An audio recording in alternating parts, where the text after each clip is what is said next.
ఇప్పుడు ఉండేది ప్రభుత్వం వస్తాడది. ఇంకొచ్చే ప్రభుత్వం ఎట్లా వస్తుందో మనకేం తెలుస్తుంది. ఎవరెవరో అది మనకో ఇక్కడ మీ నియోజకవర్గానికి సంబంధించిన సమస్యలు ఏమైనా ఉన్నాయా? సమస్య మా ఏరియాకి ఏం లేదు. ఉమ్. మేముండే జెండా ఊరు.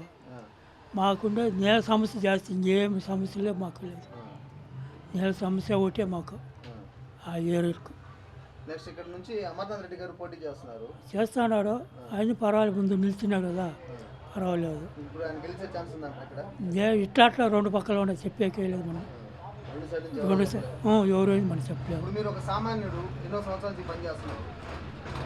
కూరగాయల ధరలు అవన్నీ బాగా పెరిగిపోయి అంటున్నారు. ఎంతవరకు వాస్తవం? ఇక అది మామూలు పెరుగుతా ఉంటే ఎక్కుతా ఉంటే తగ్గుతూ ఉంటాయి, చెప్పేకేయలేదు. వ్యాపారం కొద్దిపోతూ ఉంటుంది అది.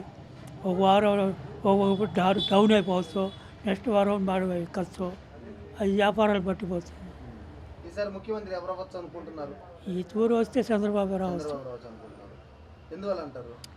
ఎందువల్లంటే ముందు వచ్చి ఆ మార్చి నిన్న మోసం చేసినాడు కదా, ఇంక ఈ తూరాన్ని బాగా వస్తే చేస్తాడు అవసరం.